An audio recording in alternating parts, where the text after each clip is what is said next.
একদিকে আমাকে এই এনক্রোচমেন্টের বিষয়টাও যেমন দেখতে হবে। 1500 টাকা লিস্ট এক মাস আগে পেয়েছেন, আমাদের সরকারে আপনারা 3000 টাকা পাবেন। কুণালবাবুর নাম আমরা কিন্তু পাঠাইনি। এই সমস্ত কুকীর্তি এবং দুর্নীতিতে এক্স চিফ মিনিস্টার এবং তাদের বিধায়ক সাংসদদের আশীর্বাদের হাত ছিল। বাবা মা বা সমাজ তার নাম রেখেছে সোনা পাপ্পু, তো সোনা থাকবে না তার বাড়িতে, এটা হয়? এটা তো কোনো অস্বীকার করার জায়গা নেই যে এনক্রোচমেন্ট কী হিসেবে হয়েছে, কীভাবে হয়েছে।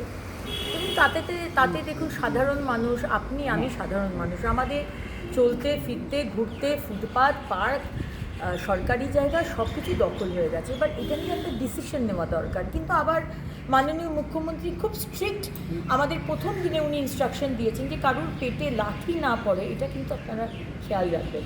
তাই জন্য দেখুন, একদিকে আমাকে এই এনক্রোচমেন্টের বিষয়টাও যেমন দেখতে হবে, আমাকে তেমনভাবে দেখতে হবে যে 20 বছর 30 বছর আজকে যারা দোকান করে বসে রয়েছে তাদেরকে আমি যেন একটা রিলোকেট করার জায়গা পাই, মানে দিতে পারি। এই আমরা মানে মানবিক আমরা বলি না, কিন্তু আমরা আসলে মানবিক। ভেরিফিকেশনের কিছু বিষয় নেই, মানে যারা লক্ষ্মীর ভাণ্ডার পাচ্ছিলেন তাদের নামটাই ট্রান্সফার হয়ে যাবে অন্নপূর্ণা ভাণ্ডারে। আপনারা 1000 টাকা বা 1200 টাকা পাচ্ছিলেন বা 1500 টাকা লিস্ট এক মাস আগে পেয়েছেন, আমাদের সরকারে আপনারা 3000 টাকা পাবেন। যারা যারা সিএর জন্য অ্যাপ্লাই করেছেন তারা পাবেন, কারণ আপনাদের অ্যাপ্লিকেশনের রাস্তায় রয়েছেন, প্রসেসে। যারা ট্রাইব্যুনালে অ্যাপ্লাই করেছেন তারাও পাবেন, কিন্তু যাদের নামটা কাটা গেছে সেটারও ভেরিফিকেশন হচ্ছে, তারা কিন্তু পাবেন না। বাকি যারা পেয়ে এসছেন তাদেরকে আবার করে আমি শুনছি কেউ কেউ যাচ্ছে ফর্ম ফিল আপ করছে, আইসিডিএস কেউ কেউ যাচ্ছে ফর্ম ফিল আপ করছে, বা ডিএম অফিসে গিয়ে নাকি ফর্ম ফিল আপ করছে। এরকম ফর্ম ফিল আপের কিন্তু কোনো বিষয় নেই। সুতরাং let me make it very very clear, যারা লক্ষ্মীর ভাণ্ডার পেয়েছেন তাদেরই নাম ট্রান্সফার হয়ে যাবে ভেরিফিকেশনের পরে। ভেরিফিকেশন আমাদের দপ্তর করবে, এখানে আপনাদের ভেরিফিকেশনের কোনো বিষয় নেই।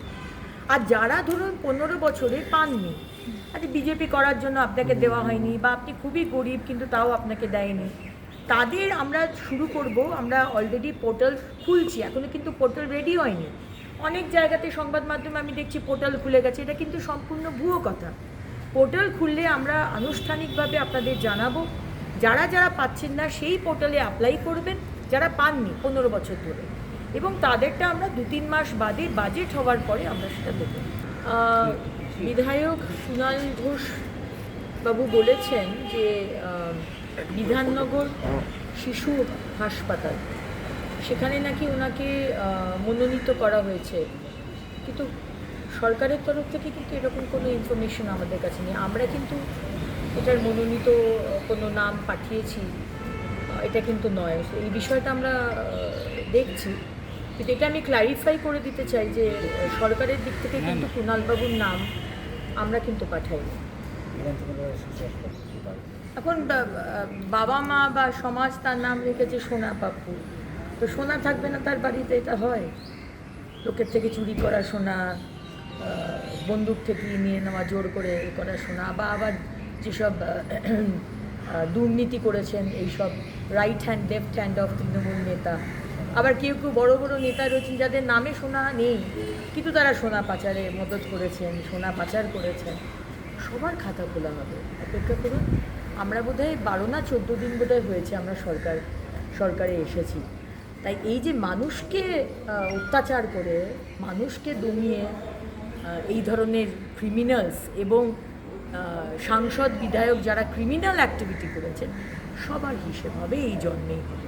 এখন তারা মনে করছেন এতদিন এই সমস্ত কুকীর্তি এবং দুর্নীতিতে এক্স চিফ মিনিস্টার এবং তাদের বিধায়ক সাংসদদের আশীর্বাদের হাত ছিল। জমি দখল করেছে, ইললিগাল বাড়ি তৈরি করেছে, ওয়াটার বডি বুঝিয়ে দিয়েছে, মানুষকে ভয় দেখিয়েছে। আজকে সকালে আমাকে একজন ফোন করেছেন, আমার খুব পরিচিত, টাকা নিয়েছে ফ্ল্যাট দেবার জন্য। সে ডেভেলপার, তার 10 থেকে 15টা তার কোম্পানি রয়েছে। কদিনের জন্য কোম্পানি খোলেন, আবার তারপরে কোম্পানি বন্ধ করে দেন, এবং টাকাটা নিয়ে সে ফ্ল্যাট দেওয়া হয়নি। বারবার কমপ্লেন করা হয়েছে। আমি নিজে তখন বিরোধী দলে, তখন আমি কমপ্লেন করেছি গড়িয়াহাট থানায়, কমপ্লেন নেয়নি। আজকে সকালে গড়িয়াহাট থানা তাকে ফোন করে বলছেন আপনি কি আরেকবার নিয়ে আসবেন, আমরা তাহলে বিষয়টা দেখতাম। মানে কিভাবে মানুষের অধিকার, গণতান্ত্রিক অধিকার, আইন শৃঙ্খলা কিভাবে পা দিয়ে শেষ করে দিয়েছিল এই মমতা ব্যানার্জির সরকার। তাই এই ধরনের ব্যক্তিরা যারা ভেবেছিলেন যে পার পেয়ে যাবেন, তারা এখন ভাবছেন যে রিজাইন করে দিলেই বোধহয় পার পেয়ে যাবেন। পার পাবেন না, বিশ্বাস করুন, আমরা সব খাতা খুলব। ওটাই আমরা বলছি যে যেখানে এমনিতে তো তৃণমূল কাউন্সিলর বলুন, বিধায়ক বলুন, সাংসদ বলুন বা মুখ্যমন্ত্রী বলুন, খুব যে একটা মানুষের পাশে দাঁড়িয়ে কাজ করেছে তা তো নয়, সেটা তো আমরা দেখতেই পাচ্ছি। আমি আজকে বিজেপির মন্ত্রী হয়ে এ কথাটা বলছি, সাধারণ মানুষই আমার সাথে একমত হবে। সুতরাং দেখুন, আমাদের কাছে রাজনীতি পড়ে, আগে হচ্ছে মানুষ যে বিশাল ম্যান্ডেট নিয়ে আমাদেরকে এনেছেন, আমাদের তার সেই কাজটা করতে হবে, চেয়ারের সম্মান রাখতে হবে, মানুষকে পরিষেবা দিতে হবে। তাই জন্য আমরা চাইব যে যারা রয়েছেন বিধায়ক, সাংসদ, কাউন্সিলর, তারা আসুন, আমরা টিমওয়ার্ক হিসেবে কাজ করব।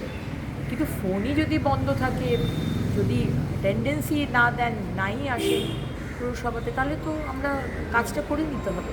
রাজ চক্রবর্তী এবং তার স্ত্রী অদিতি মুন্সি, তারা যদি কিছু ইলিগাল ডিলিংস হয় বা কিছু অ্যাকাউন্টস আমরা দেখতে পাচ্ছি যেখানে তার কোনো হিসেব নিকেশ নেই এবং যে কারণে তাকে ডাকা হচ্ছে, সেরকম কাজ যদি করে থাকেন তাহলে এই ধরনের এজেন্সি ডাকবে।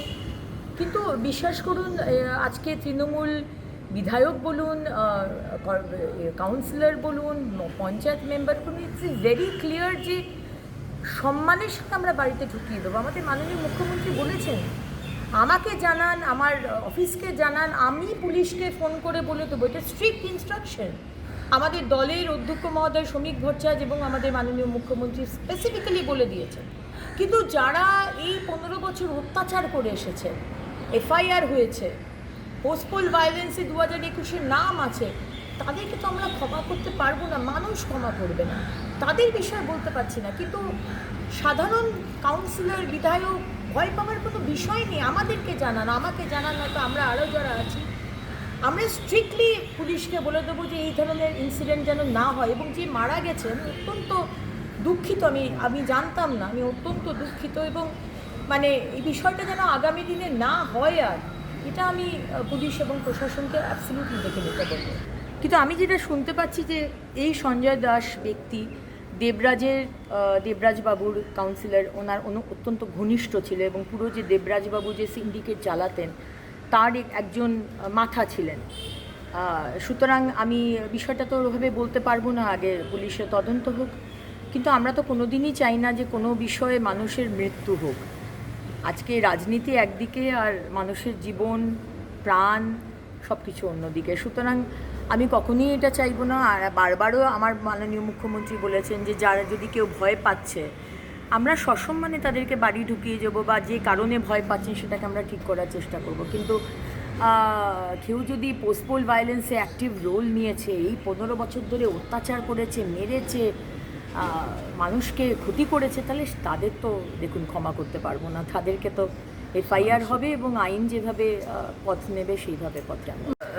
খুশির খবর। এবং আজকে যদি আমি শুনছিলাম যে উনি ইচ্ছে প্রকাশ করেছেন বাংলার ইকোনমি এবং ইন্ডাস্ট্রিয়ালাইজেশনের বিষয়ে।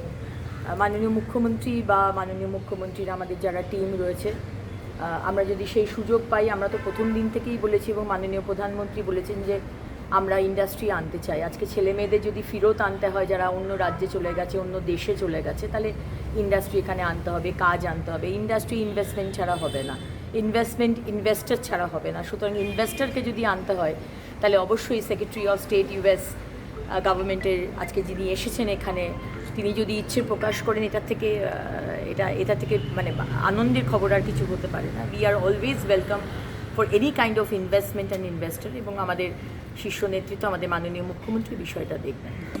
বাংলা হান্টের আরও খবর দেখতে নজর রাখুন। বাংলা খবর মানেই বাংলা হান্ট।